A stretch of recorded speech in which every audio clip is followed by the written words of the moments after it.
Hi, welcome to the show. It's beautiful here. Thank you. You were here when it was a mess. It was empty. It was empty. It was just a dream. Now we got steel straws. We got steel straws, and you are finally on the couch. I'm on the couch. It's You're beautiful. on the couch. Thank you. You inspire me so much. You inspire me. You live your life out loud in such a big way. I feel like you do not have fear. Is that true? No, it's not true at all. Do you just have a really good relationship with fear? Because you go for it. It's a good question. Yeah, I feel it all the time. I felt it when I was even talking to you guys before we started airing. I feel it in my heart, and then I can work through it. And it's worse on stage for me. So like if I'm in front of an audience, this is an audience. There's an audience through the camera. There's an audience right here. But I always feel like in my heart, and a lot of times it'll dry my mouth up. So the physical fear is for sure there. But I believe so much in what I'm doing now that I can punish through it because I feel obligated to do what I'm doing. Where did that belief come from? It's a really good question. And I think it's probably maybe the most profound thing my life is manifested into is the answer to that question. And that's just the reality that like, we're all going to die. And everyone has so much power and so many resources and they can do so much with their life. But I think universally you have to figure out how to tap into one thing that will override all those insecurities, all the fears, all the doubts, all the imposters that are constantly like sucking you down the rabbit holes of lies. And it's mission. It's the center point of really living a life that's well lived is that you die with purpose. And so to find that allows you to do things that are really unique. It allows you to turn heads of people that you think have way bigger stock values than you could ever imagine being friends with. Like that person right there has no business talking to me. And often what bridges those relationships that sort of give you new perspectives, because those people are doing things that you think are impossible, is your purpose will instantly connect you to things that you never imagined. And you just have to then start. So the big problem is like, how do you get past the fear? Because it just doesn't go away. Like when I found mission and purpose, first of all, it was a slow process, but it didn't just go away. I had to learn how to work through it. When was the first time you felt encouraged to pursue your purpose? Do you remember? Yeah. Well, there's one person actually that I think really was a defining human in my life that reflected a lot to me. And there's a couple moments that are just so profound. And they're almost kind of silly to say, but when you hear it, you understand the power behind it. And one of them has to do with social media. It was a moment from Ed Mylett about social media of all things. But that one thing that he told me that changed my story in seconds, it has much deeper like roots and ramifications than most people realize. But I've then watched myself use the same story on countless other people, and it's changed their lives because so many people live behind a veil of what they think is truth. And all it is a veil of safety and lies and insecurities. And for me, the question was when I got around a person that I definitely admired, I wanted to be like him. He broke through to me. I knew who he was. I knew his name, his face, his brand. I wasn't big on social media at the time. I was a business guy. I had been succeeding for a while in life. I had a decade of winning. I had the dream life. And then I got near this guy that was playing so much bigger than I could ever imagine. And I was in the presence of him in a room just like this, in his house, close proximity.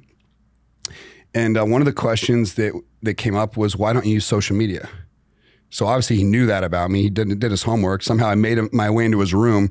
There was a reason that I was there in the first place, which is also probably an important piece of this. And it was just death that brought me to him, just to quickly bridge that. My grandma died, and it sent me down this journey of trying to search for something that was never that appeared to be there before she died. And after she died, something was missing. And it led me right to this guy, Ed Mylett. And I think everyone has maybe a profound person in their life that sort of anchors something deep inside them that changes everything. But the question that really triggered me, that I thought I had a great answer for, was why I didn't use social media at the time. And I had this perfect answer, and I was so secure in how I delivered the answer. I was like, well, there's evil there. There's all these children that are addicted to it. They wake up with a screen in their face. When we were kids, our influence is what we could see, feel, and touch. And now the influence that comes into your child, whether you realize it or not, is coming from all over the world. It's coming from some of the nastiest sources on the planet. And even me as a consumer, like I have an awareness around what's there, and it's terrible. And if that reaches your kid, just the way it can manipulate a mind. Yeah. Outside of the institutional pressures that are changing, the landscape changing, the God factor that's disappearing from almost every part of mainstream culture, you now have this opposite force that is more evil than you could imagine working its way. And why would I want to be part of that? I wouldn't want to be part of that. So I had this really great answer of why I don't use social media. And I remember him looking at me and he goes, well, if that's true, then shame on you. Because you said it, not me, that there's all this evil there and it's destroying children and they're addicted to it. They're hooked on this device that's causing all this dopamine hits and all this neuroepinephrine, and this is the worst addiction ever. And now evil's coming in, it's destroying the child's developing neural pathways. You said it, that's happening, and that's why you don't show up, because you don't want to participate.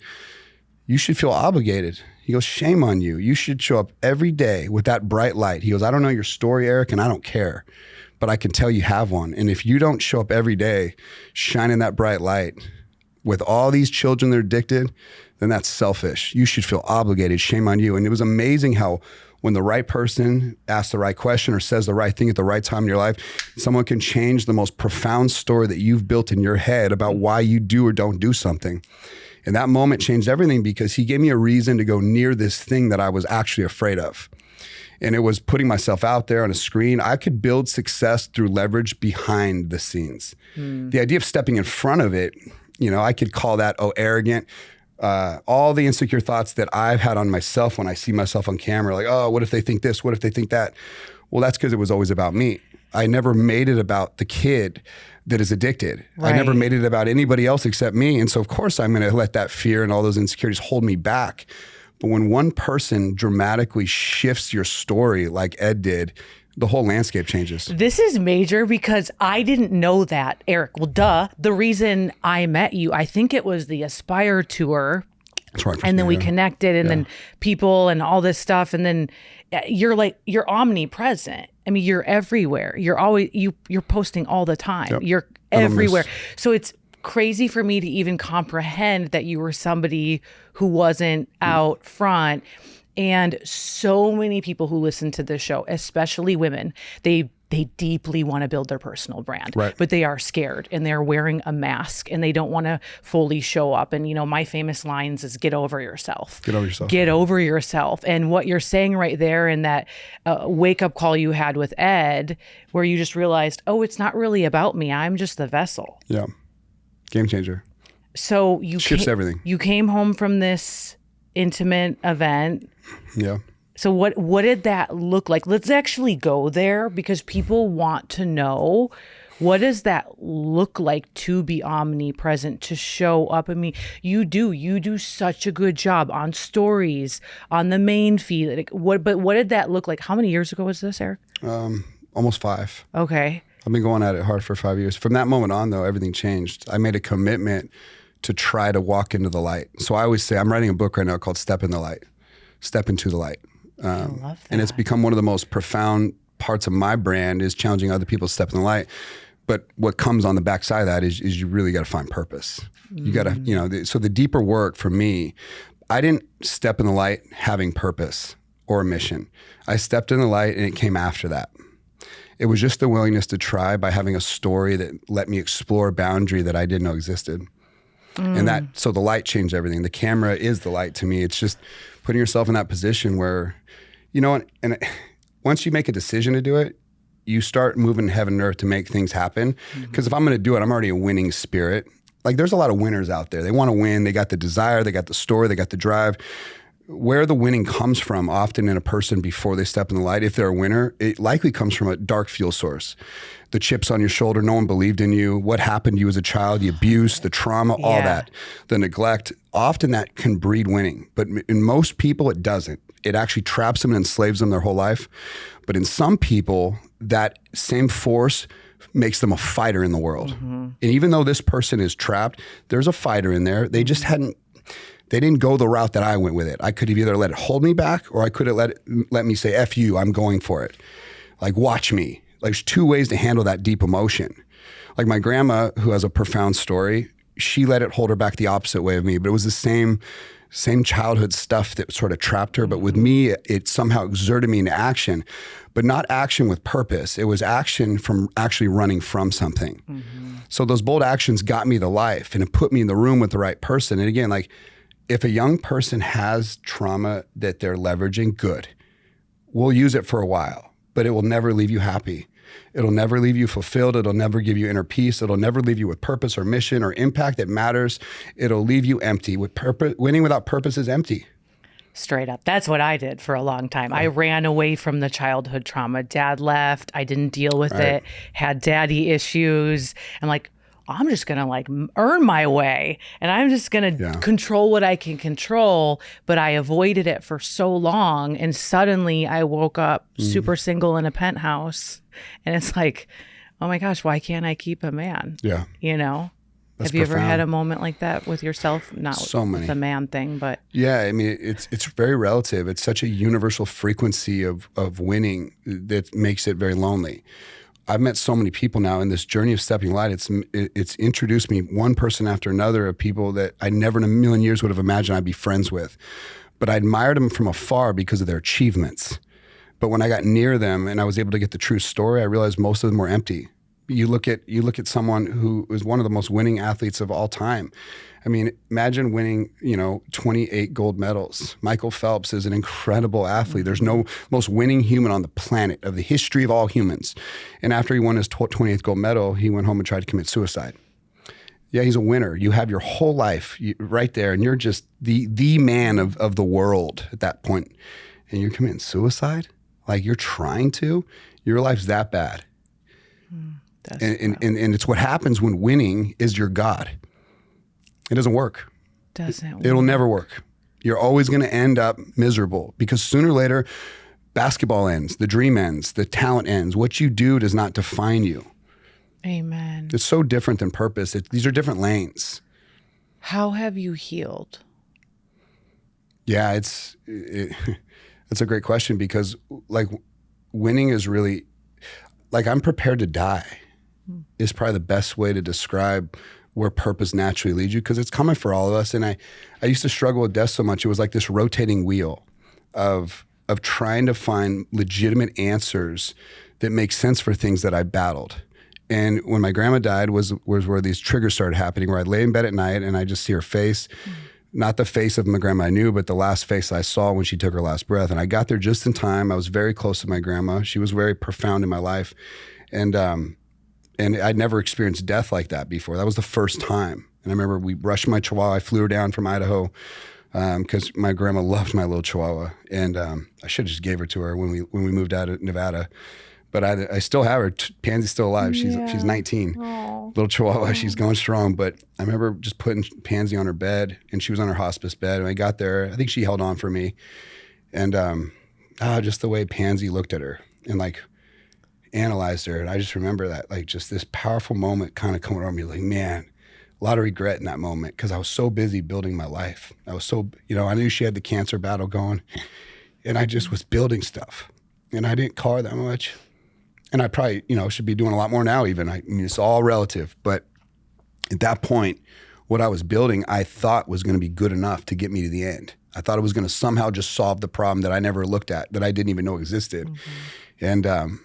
And I went home after she passed away, and out of nowhere, I started thinking about what it's going to feel like to take your last breath.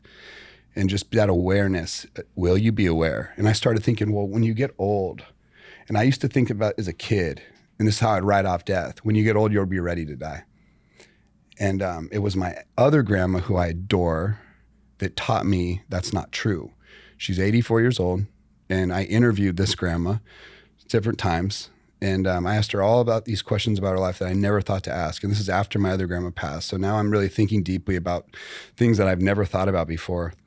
And I never realized I didn't know my grandma. I barely knew her until I had this one profound interview where she revealed to me her childhood, everything about her father, her brothers. Her father was very evil. He was an alcoholic. He was a narcissist. He was an abuser. Her beautiful mother, who I know she loved, but never stood up for her, would let her father do the most heinous things to her. He would burn cigarettes on her. And the whole time, my grandma was very stoic in how she told the story. She never cried. And then I asked her the one question, and I reveal this story a lot. It's in my keynote. I love telling the story because it's so powerful. But I asked my grandma one question that it just kind of came out. I said, Grandma, do you feel like you've lived any of your dreams? And out of all the other questions I asked, nothing broke her, even though there was some of the most painful things I've ever heard. And just like, oh my God, you have a story, Grandma. I had like on the surface, she's just Grandma. Now you are somebody like really unique and special, because pain to me is what shows someone's like true strength. Yeah. And I love knowing someone's story now. I'm such a big proponent of your story. No matter how bad it is, I want to know, because that's your greatest asset. And here she is getting this question asked, and this is where she broke. And the second I asked it, when her face changed, I wish I could pull the question back. Like how, here she is, she's sitting on this beautiful house on a summer day on this beautiful lake in this big mansion, like looking over the lake, and like, Grandma, I've lived my dreams. Have you lived yours? Like I hated myself for asking it, because her whole face just twisted in a knot. And then she fell in my arms and started crying. And she said, Erik, I could have been somebody. I really could have been somebody. I was a dancer. I was a good dancer. And she started telling me the story about this 11-year-old little girl who could have gone to Juilliard and had big dreams, but her dad crushed him. And she told me the story of the dance, shopkeeper down the street, and where she used to sneak and do dance lessons. And then her dad found out, and the teacher wanted to help her. And he said, dancing's for whores. You're going to end up on a couch. And he ruined my dreams. And I'm thinking, as I'm watching my grandma tell this story of this 11-year-old little girl, when all I asked her is, Grandma, have you lived any of your dreams? And I realized when you get to be in your 80s, 90s, doesn't matter. Now I know it now. If you have any coherence, that little 11-year-old girl is teeming inside you, like it is when I'm right now, and when I was 21, and it was when I was 11 years old myself. The kid never dies in you. It's the most profound lesson I've ever learned about what it's. So that scared me more when I connected it to death, because now it's the child that's dying on that deathbed. And that bothered me even more. And so I went on this journey to try to solve that without God or without faith. I tried to figure out scientifically how to solve that. And I tried to put like unique answers to questions that nobody can really answer. Like, what happens when a baby dies? It was one of the hardest questions that became oddly this reoccurring thought in my mind. And I remember thinking, well, a baby doesn't have a prefrontal cortex. A baby hasn't developed an identity. It doesn't develop language. It doesn't develop experiences in this world as we know a spirit or a soul to be. Like my grandma, I imagine her soul to be a version of her that I would recognize. It's the likeness of her, is her soul. It's the gentleness of her heart. It's the unconditional loving nature of who she was that is the essence of her spirit. But a baby, like, it hasn't developed that yet. There's nothing there. And that bothered me. Like, well, what's the baby soul doing? And there's no way to answer this. I mean, I don't know how. I've never heard that preached in church or anything, but my journey to God and faith was not being preached in a church. It was through fundamentally fighting to become the person that through action would lead me to God. And through the action is where I finally have softened those fears and those answers that can't be answered with really a unique sort of perspective that really has softened the blow on all this stuff. And it does lead straight to mission. And it's this thing that now I would describe as, I think through all the action, I've realized that the greatest pain in the world, it must be there. One last thought that killed me that was hard is what happens when a little girl gets raped or some heinous crime. How could an all-loving, all-knowing God let that happen to this little innocent angel? It bothered me that like I couldn't figure that out, and until through the action of who I became, I could retrospectively just have this moment where that finally just came together the way it did for me in my journey, that has to be there. It almost has to be there. The duality of life and the greatest heinous crimes and the greatest pain, it is where the greatest fuel source of value in the world actually comes from. It's not in the good. It's actually in the bad. Because that little girl that was raped has the personality and the conviction and the courage to change the world. It's a decision, and good and evil is a decision, but without that, you don't have this. You can't expect joy and peace and happiness without the exact opposite. The duality of life only exists with death being there present to give life meaning. And even in the most heinous acts of violence, it's all relative. It's actually the most perfect system that only an all-loving, all-knowing God could ever produce, because it's the only thing that gives life value is the pain. And so if you look at pain as a gift, it allows me fundamentally to go to anybody, no matter what their story is, no matter who they are, what they've done, no matter how bad it is, to think you can be revived from this. Yes. But it will be through action. And it'll be able to turn that pain into purpose so that you can go help the kid that used to be. And those are the people that change the world. Those are the people that fight evil at scale. That's the game. That's the game. That's it. And you get it. And you move with so much intention. When I see you do things, I don't know how much time you have in your day. I think it's more than me. Like you must have, I don't know, 30 hours at least. Like you do so much, and you do so much for other people, and you do so much for kids, and you do so much giving back. And you're the mission man. You literally are the mission man. You have the mission project. You're the mission man. And I can just tell that you are moving with heaven in motion. Like you're the wind behind heaven. It's like you're going so fast. Yeah. Right? Do you ever get caught up in these stories? Like, does it ever just break your heart to the point where you need a break? Like, how can you handle all of it? Yeah, such good questions. You know what's so crazy? I call them God moments now. I never had a God moment my whole life. I never had a God moment my whole life. And now I have them almost every day. They just come. The God moments for me started coming when I finally started looking in the mirror and really trying to analyze what the truth of my life was. The moment God moment started happening to me was the moment I told the truth. Because I'd hid from my own story for so long, and I'd been winning behind this character that I created, he was a very valuable person. He was still playing small by my perspective today, but he was doing everything right. I built the man that I wanted to be, that I thought was in the parameters of my highest and best use. But I never told the truth of my story. And I thought, well, why would I tell the truth of my story? Because he's gone. And if I tell it now, everyone's going to know I was lying. It's just not going to do anything good. You know, and my story, now it's not that big of a deal. But at the time, when I got out of my situation as a kid, and I started winning, and I started figuring out how to put that behind me, get in the gym, leverage the emotion. I found my systems that worked for me to start moving out of my own way into a man of action that would turn all that pain into bold action that would start putting money in the bank. And when I started figuring out the game of leverage in real estate and ownership, in all the things that make you a good person in life, in business, that became the center point of everything. And but the one thing that was missing from that was the story, because I didn't think it mattered. I had no concept of how the kid's story of me, of where I screwed up, where I shouldn't be here, where I should either be dead or in prison. I didn't know how that was going to connect to what I'm doing now so profoundly. And I thought you could skip past that. And so I did. I built this version of me. I built the dream life. I knew what I wanted. I knew I wanted to live on water. I had all the physical things down. And at some point, even that point, I realized anything more than this doesn't feel any better, which was kind of cool to get there. I knew that if the house is bigger, if the coffee table is a little more expensive, it's all relative at this point. Whether it's a $10,000 coffee table, literally, some people are like, what? Well, there's $50,000 coffee tables. There's $100,000 coffee tables, but it doesn't matter. Right. The food all tastes the same. The leather all smells the same. It all feels the same at some point. The watches all feel the same. But I got to that point where, of course, there's a lot more I could have gotten. I'm not that wealthy by the standards of that. But I kind of got to a point when I knew that it was just going to be more stuff. And that was kind of sad, because it just, I tasted it all. I'd seen it all. I'd been around enough wealth. But the one thing that was missing that nobody in that world had ever really asked me about, by the way, which is bizarre, was the one thing that naturally circles all around me.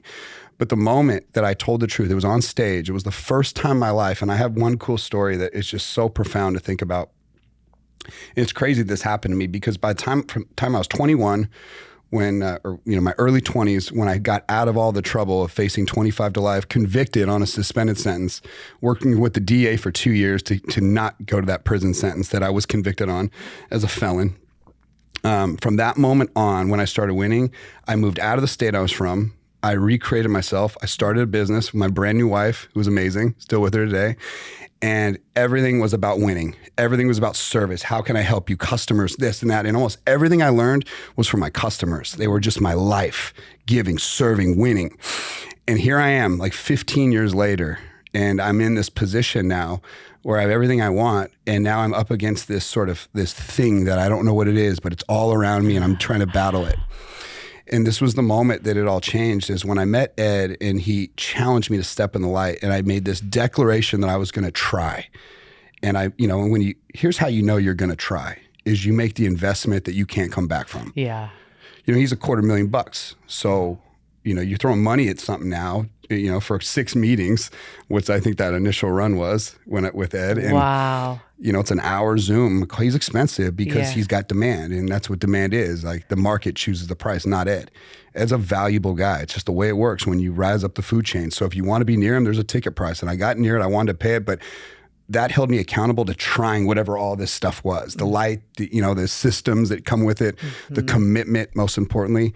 And I started this thing called Man on a Mission. It just came to me one day, and I started it. It turned into a podcast, but at first it was this community of business owners in Coeur d'Alene, where I'm from, that we drove and we created this stage, because I realized if I need to figure out this thing, I got to build a stage. No one's going to have me on their stage. Let me build my own. Brilliant, by the way. And so we did these things called Mission Talks. For almost a year and a half, we did these every Thursday. Again, this is how much I didn't know. Every Thursday, we're going to do it. What a commitment that was. Geez. It almost killed me. But we did it. And we had an amazing community. Some of the best moments of my life came from Man on a Mission. And it was men and women, and they were almost all entrepreneurs. It just kind of naturally what was around me. Even though I didn't have a brand, I had enough natural relationships in my community where it was easy to fill the room with just good people, rock stars. But here's what's cool. I knew a lot of these people, and they take the stage. And I started to develop this sort of ideation of who I wanted to become through Man on a Mission. I started kind of speaking to it. And we used to say, you can only go as high as you once been low. It sounds good, right? It's a catchy line. And I'd watch these guys get up there and take me seriously.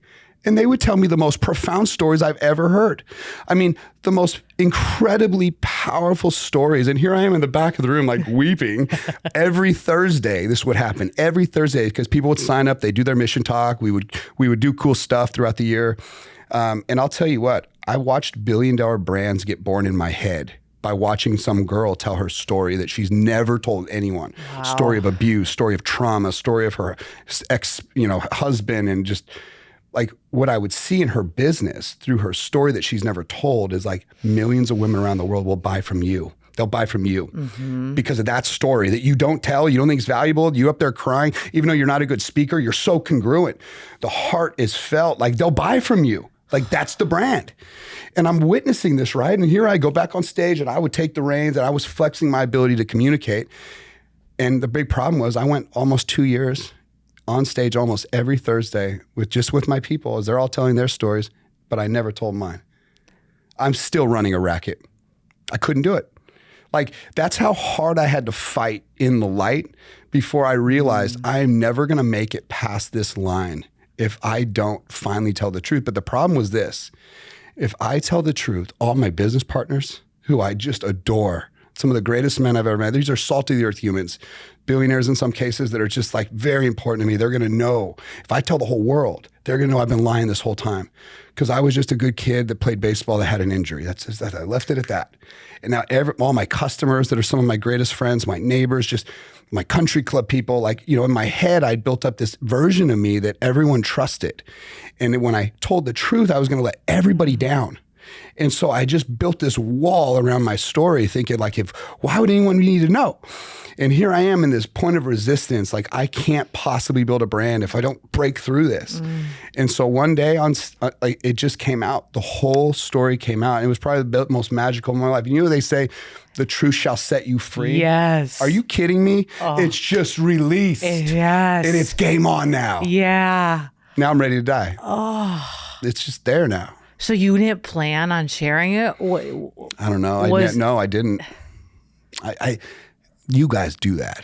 Were you like a sobbing mess? I cried a lot because these stories are powerful. I mean, you met Alex Donalow. I mean, you see Caleb Altmaier. There's some amazing people in our communities. There's so many. There's more than you know.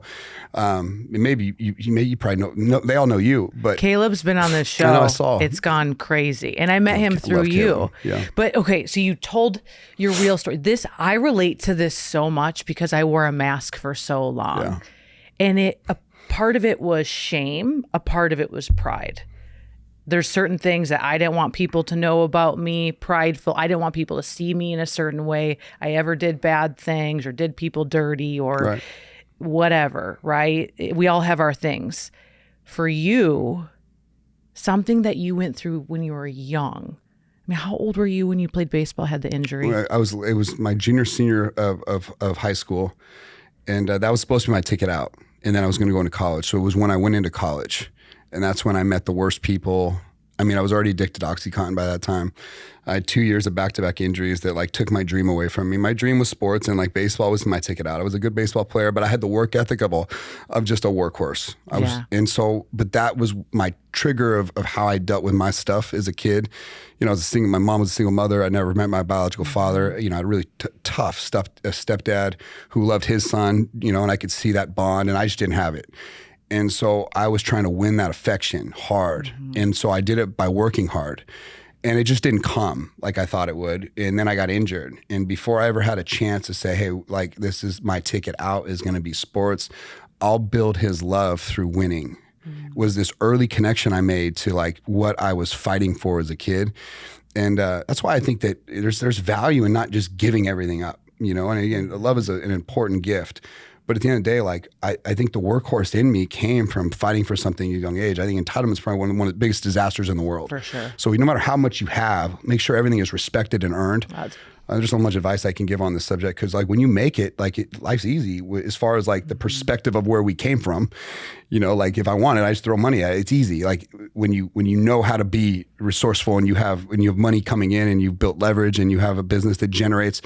You don't want to steal what's in me. It's too valuable, but it doesn't lead you anywhere that is going to be the promised land of happiness, hope, and in that inner peace that we all dream of. So there's this duality between learning how to get what you want out of life, and then the flip side of it, like converting that into a really mission-driven person that is going to go out and impact the world. And like that is like if everyone closed their eyes and said like, what would my dream life look like? Like the truest version of who I could become. Like you guys would all be shocked, whoever's listening, if you knew what you're capable of doing. And I see that in people now. When I see their pain, like I get all excited because I'm like, oh my God, like we could turn you into it. Like you could change the world. Like, and I just know everybody could, but they don't think that. I think that their pain disqualifies. I'm like, no, like all that is such a gift. And the second it becomes a gift, you're not a victim to it anymore. It's so empowering. Oh, this is so beautiful. When you finally came out and the truth set you free, was it a thing of, okay, now I want to go start talking about this? Or was it like a slow transition? Did Ed encourage you to do that? Yeah, Ed didn't And even my know. other question is, did some of your business partners fire you? No, it was the exact opposite. No, everyone loves you more. And somehow they already knew. That's what's crazy. You think you fool people. I remember I had this person I definitely considered like a mentor. You know, I did business with him for 10 years. He owned a magazine company, and I still adore him so much. But I remember him saying something to me that really was, I think, the catalyst to the breakthrough also of just telling the truth. Because I'd already been in the journey building a brand. I was giving value constantly, but never telling my story. So I was obsessive about giving value. And I've always been that way. But I wasn't telling the story. But this was one of the key triggers around that period of time, knowing that I was already doing the thing. Ed had already been profound in my life. But his name was Matt, and he goes, he said, Eric, can I ask you a question? And I said, well, sure. And he goes, are you at peace? Like, are you at peace in here? And he looked at me, and I'm kind of looking at him. And he goes, no. And as he's asking, I'm thinking, well, peace has never really been part of my plan of what I need to do. Like peace, like that's not what winning is. Like my perspective of winning was like, I'm a fighter, and peace and fighting seem so diametrically opposed to each other. Right. So in my head, like, not really, like, no, I'm not at peace, but like, I'm happy that I'm not, you know what I mean? But he looked at me and he said something I'll never forget. He goes, cause here's the truth. Like, I'll never be able to follow another man. I cannot follow another man if I believe that man is not at peace in his heart. And he goes, Eric, if you ever figure out that peace thing, he goes, because here's what I know about you. You're indefatigable. It was the first time I heard that word. And I still like the word because I'll beat something up till I win. And it's a good skill to have in life, but I'm indefatigable. I don't quit. Like that's the kid in me that comes from the pain that was natural to adapt to that. But he goes, you are so crazy to watch. Anything you set your mind to, you get it. You're just a fighter. You're like a Brahma bull in a china cabinet. The second you say it, you do it. And it's just, you intrigue me, but I can't really follow you if I don't believe you're not at peace. And that just like, it hit me because I don't think I ever thought of it that way.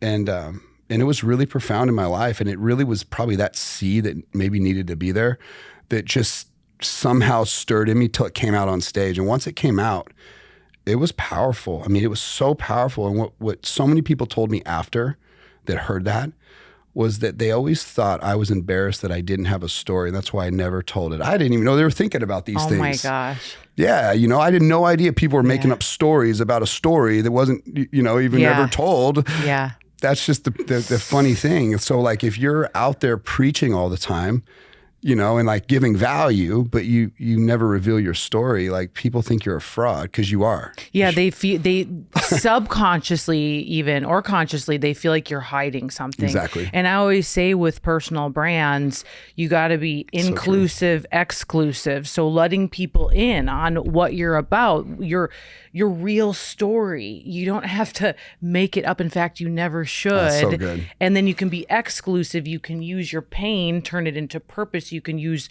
your life experience, turn it into wisdom. That's what you teach and that's what you give to your audience. But why would you expect people to follow you if you won't ever be inclusive and share your heart? And so many people are missing it. And I feel like today's day and age, some of the OGs or old farts in kind of the personal development space, whatever, they're really becoming irrelevant because they're not willing to share who they really are. Yeah. They just are, they have their, you know, their 3 laws, in the, you know, in the last, whatever, 19, whatever, 50. Sure. And I feel like millennials and younger, we need to know, if I'm going to follow you, who are you actually? Yep. And there's a resonance to truth. I love that word. Resonance is one of my favorite words. Me too. Yeah, it's a good word. And you had one of the best events I have ever been to and spoke at in my entire life. In Coeur d'Alene. If you guys don't know where that is, look it up. I felt like I was in Italy. I spoke on the lake, on the water. Isn't that cool? The coolest part, and I could cry. I'm going to start wailing away. This event, because you put it on and you handpicked every speaker, Ben Newman, Tim Tebow, Ed Mylett, so many incredible people. Everybody ripped off the mask. Yeah. And you could feel, some people call it energy. I call it the Holy Spirit. You could feel it in the room. And the amount of people that came up to me, open, ready for prayer, ready for healing, it was just raw and real. And I will tell you, I've known you, but being in your world and getting to see how you put your heart and soul into people truly inspired me on a whole nother level. Thank you. That means a lot come from you. Oh my gosh, world class. Yeah. It's hard to do this stuff, so it means a lot. That event, because there's someone listening to this right now that wants to have their first women's event. They want to have... As they should. To Everybody build should. Community. What made you do that? And what advice would you give to someone? Because, you know, they're planning 2026 right now. Yeah. They're going to have an event, whether it's for their business, whether it's for their personal brand. What advice would you give? Oh gosh, I have so much on this topic. Let me start with the idea of impossible, because impossible is a gift. You start thinking like, what would the power in your life of an impossible goal look like if I went after it anyway? And it's like, let me just start with Mount Everest. Like, you're never going to actually get to the top of Mount Everest if you don't declare it. You got to commit to it, or you'll never end up at the top of that mountain. You don't just get dropped there. So you have to start declaring big things that you think are impossible. And that's why I love the idea of declaring impossible goals, because to me, that was impossible what I did. And a lot of people told me it was, because it was complex. And because when I get into something, like, I don't just give it to someone else to do it, and I don't just throw money at it. Every detail of it I fight for. And it's hard because I'm a complex mind and I do complex things, and people start looking at me like, this can't happen. I'm like, what do you mean it can't happen? We flew to the moon. So I already have that spirit in me. But the idea of me in the light with people that I really admire, like, your environment is everything, first and foremost. And, you know, I wouldn't say that I've ever been a fanboy or anything. You know, I think we all have heroes naturally in life. And the more I sort of look through this perspective, I have this new set of lens. It's constantly evolving. There are new shades that keep coming on. Mm-hmm. And it's every time I go after something big that I think's probably impossible, or that someone whispers it's not, it's impossible. You can feel the wave of people looking at you like, what's he want to do now? But one thing leads to the next, and the momentum of that, pretty soon, like, people start believing in you. Yeah. They start buying into that, but it doesn't feel that way at first. So the biggest obstacle when you start is just knowing that it's just you in your own head. And you're going to get a lot of yes men that want your money, because they're going to see the dollars and they're just going to tell you what you want to hear. But I don't want to hear what I want to hear. Like, I want solid perspective, and you always want to kind of align yourself with fighters when you go after something. But the main thing at the end of the day is, like, the act of trying is not about the outcome, whether I failed miserably or it ended beautifully. Number one, there's crap behind every business that you can't see. Mm-hmm. It's never pretty. There's no business in the world that's easy.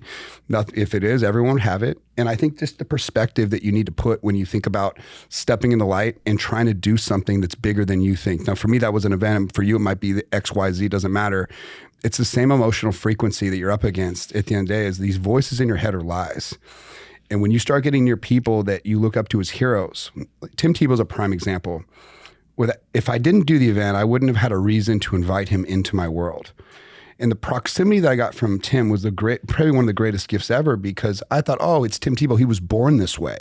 Oh, that's Ed Mylett. He was born this way. Oh, that's Emily Ford. She was born this way. When you get near them, often what you realize is, and what they gift you, is the perspective that they were not born this way, that they had the same insecurities as you. Tim Tebow should be I remember him telling me this, he should be a washed up football player that didn't make it in the NFL. How many people playing in the NFL came and gone whose names we don't remember? You start thinking about every iconic person who's ever lived. What are the two defining things that are undeniable in their journey, from Walt Disney to Amelia Earhart to Ben Franklin? You look at, no matter who they are, if we remember their name, there's two things that are undeniable. Number one, it was that mission that was the center point of everything they did. Walt Disney he was going to change the world through storytelling. There's nobody that could tell him no. He was the definition of living impossible dreams.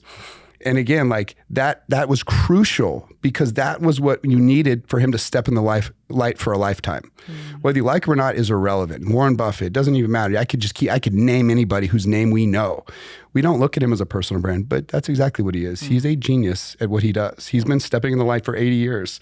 And it wasn't until his 50s that he significantly started moving up the momentous ladder of wealth. It doesn't happen right away. It's that consistency over a long period of time of stepping in light, with mission being that North Star that guides your every decision.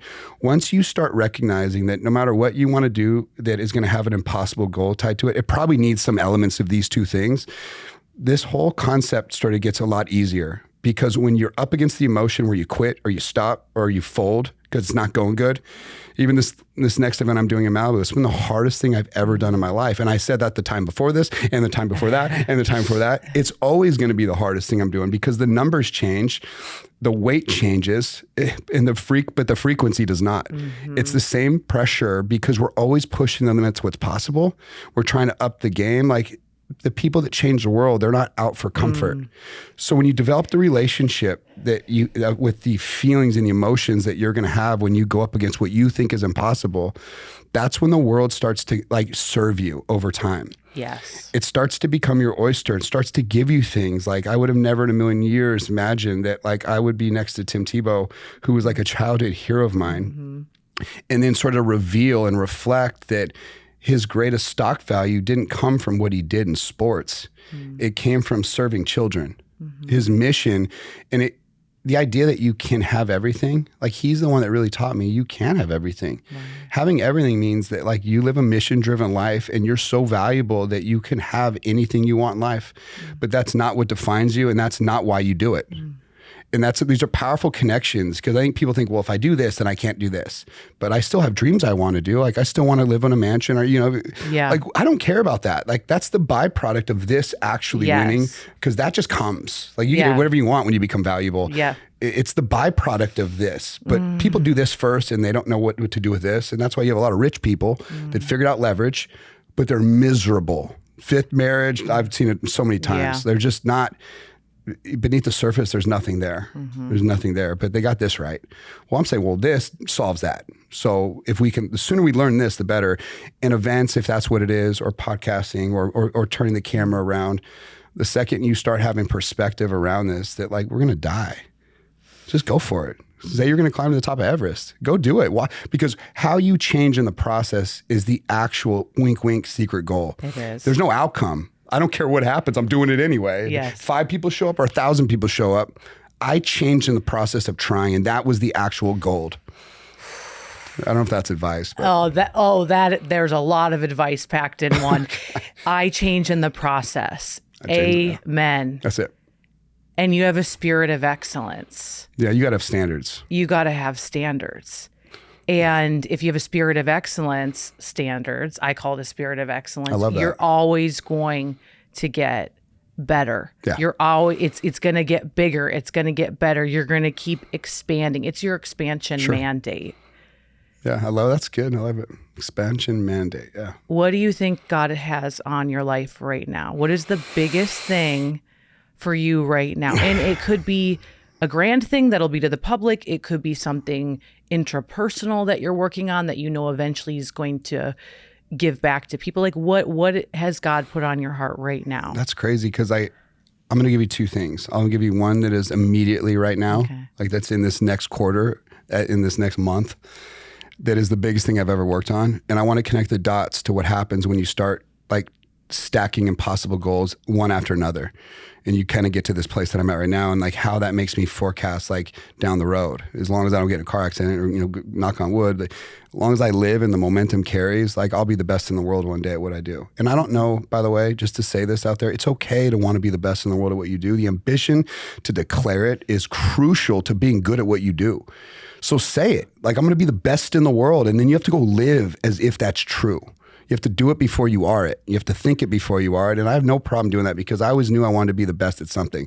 And I always had a voice calling in me long before I knew it was going to lead me to the light. It was a voice calling that I never really listened to because I didn't know what to do with it. Yeah. But now that I'm out here, I know exactly what that calling was. That calling was to go serve the world. And that's where my intrinsic value comes from. It comes from serving. It comes from giving. It comes from generosity. It comes from the mark I leave in the world, not what I take from it. Mm-hmm. And so once I recognize the power of that the time under tension and the consistency of pushing the limits of what's possible, one impossible goal after another, as I get excited about this one, I know there's probably 30 more after this, but the magnitude of where this leads is right to the White House. It's wherever I want because I'm the best in the world at what I do. Yes. We are the next generation, I think, of the people that are going to change the game forever. I know it. It's coming. As long as they don't kill me, you can't compete with me, and that's okay. I respect you for what you do, and but I'm in my own league, and I'm not even comparing myself to anybody anymore. I don't do that anymore because I know that I'm meant for me, and that's just powerful in and of itself. And so, thinking long term, at the end of the day, like I just know it's big, and there's a lot of impact. There's a lot of lives touched, and it constantly requires me to shed some skin. There's a lot of blood in this process. I'm not all the way there yet. There's still more to come. Like I keep wondering when the fear gets a little easier because it hasn't yet. You wouldn't know it, and that probably is less and less and less. And the only reason people know it is because I'm really honest and I tell them. But I've learned to sort of mask that and just to speak to that because I love just peppering value in here. Mm-hmm.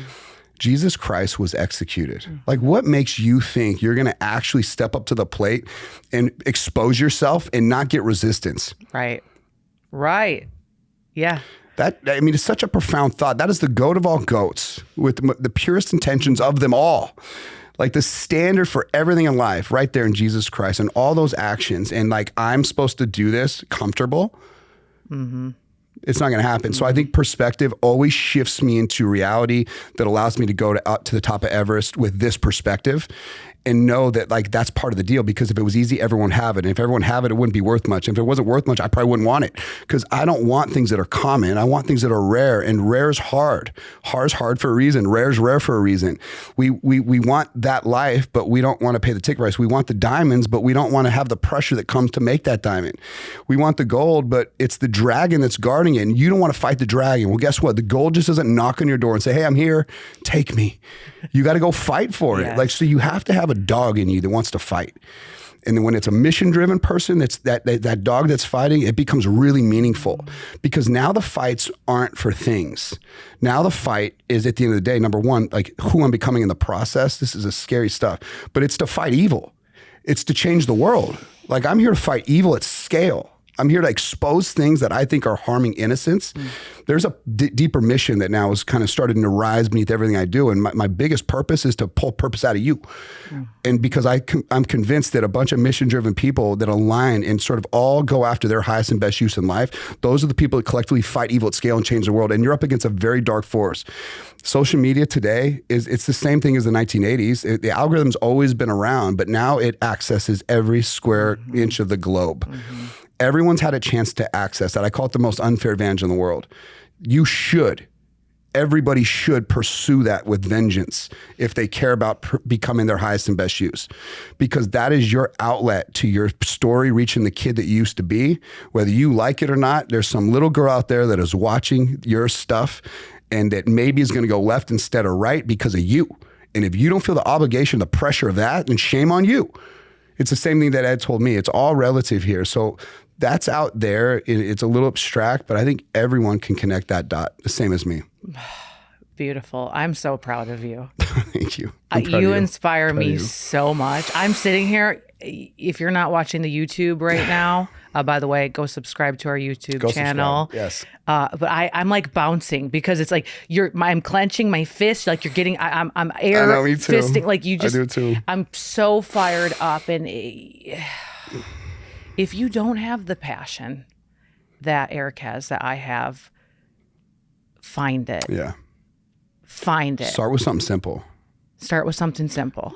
Make the gym your gateway to the endorphin flow state to then go make a bold action. That's what I did in the early days. Is I didn't work out for body. It was a byproduct. I worked out for courage because there's a window of time every day when I would build it as a 7-day-a-week system in my life where I had enough courage to go do something scary. And I would actually time it in the morning that I want to come out of that gym with those endorphins, and I would always listen to books or podcasts while I worked out, and I'd just kind of be in a zone, and I'd be listening to all kinds of books. I have hundreds and hundreds of books I've listened to while I'm working out, and it'll trigger thoughts about things I'm working on with perspective twisted into sort of the endorphins and the flow state that's working around all that adrenaline, and next thing I know, an idea hits. And what I do is I go act on that idea right outside the gym. And usually it's a phone call because in this modern day, an action usually needs I need to put it out in the universe, so it puts pressure on me to perform. Yes. That's my little system. You take it and run with it because I literally am addicted to it. I needed it today. I needed it yesterday because tonight when I go to bed, I'm like, oh my God, what did I say today? Why did I do that? Because then that flow state's gone and like reality sets in. Like, can I really pull this off? And so thank God I have tomorrow morning at 6 a.m. to be able to reconnect to yesterday's flow state, and I'm right back to the races. I'm a racehorse. Yes. And just stuff starts happening. Yes. I always say, move. I say, do it now, do it now, do it now, do it now. Do the hard things first. That's it. Always. Game on. Make the call that could change it all. Do it. And then you're going to create more momentum. And then suddenly your day is going to be epic and you're going to get so much done and you're going to create that momentum. Everyone's like, how do you create momentum? It's like, you do it scared, you do it now. Yeah. Game on. Game on. This is the center point of stepping in the light. The book that I'm writing right now, the whole center point, and it really studies history. I love the idea to like practically study history in names that we remember and identify the two sort of these common threads that exist in every person. And what's crazy is it's good and evil.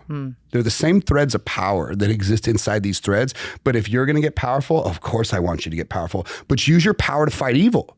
Like the game of getting powerful is to fight evil with it. It's not to create evil with it. It's not to do harm with it.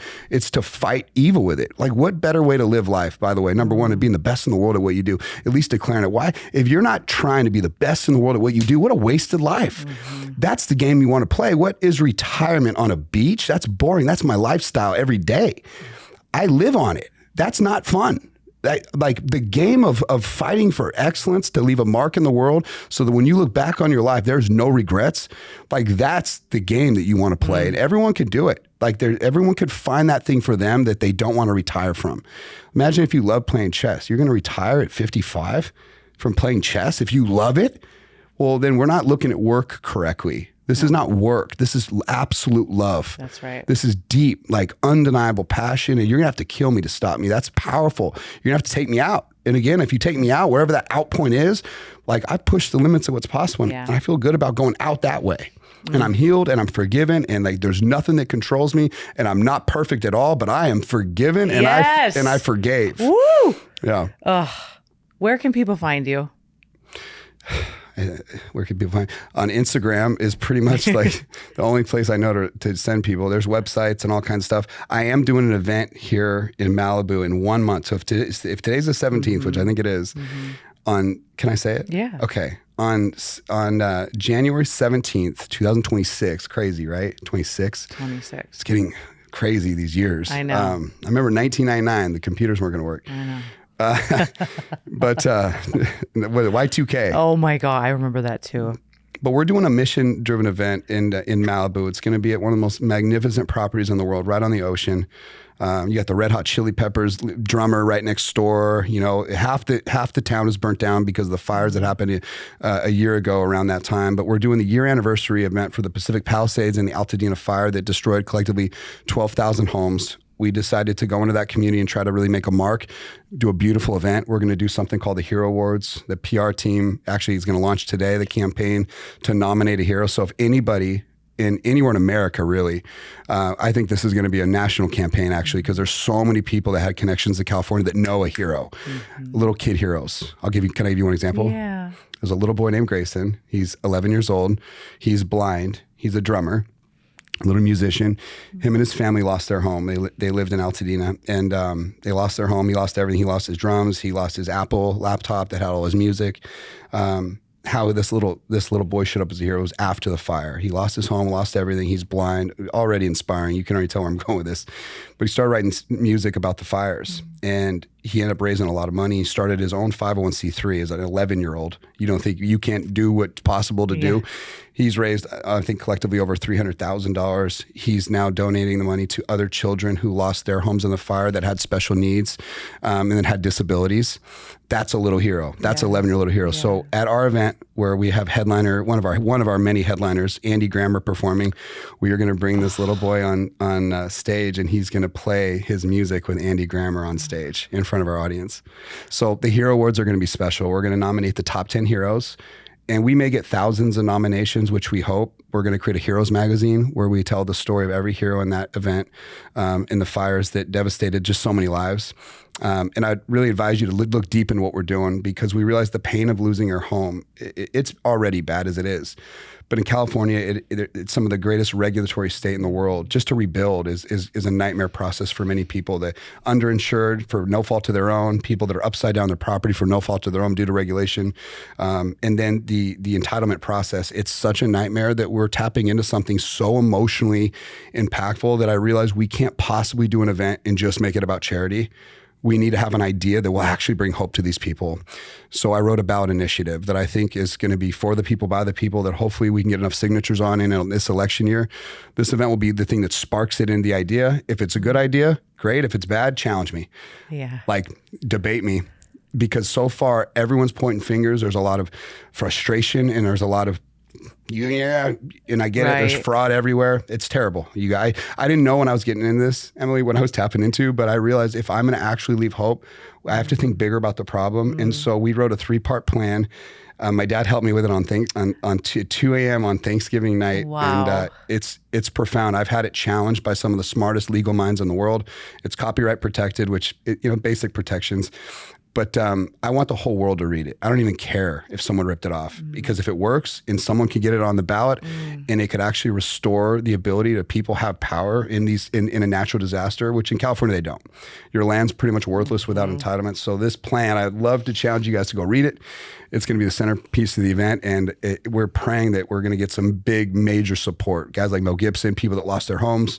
I'm not afraid to say their name. I manifest these things are real, but it's a person that I look up to that that I think would have a strong voice and a valuable perspective of what happens when you lose your ability to rebuild on land that you own. And the biggest thing I would challenge you to go look at is the Paradise Fire in 2018, where the median household income was $49,000. This is not a rich person problem. I realized this is an American people problem in a state that is literally stealing through bureaucracy.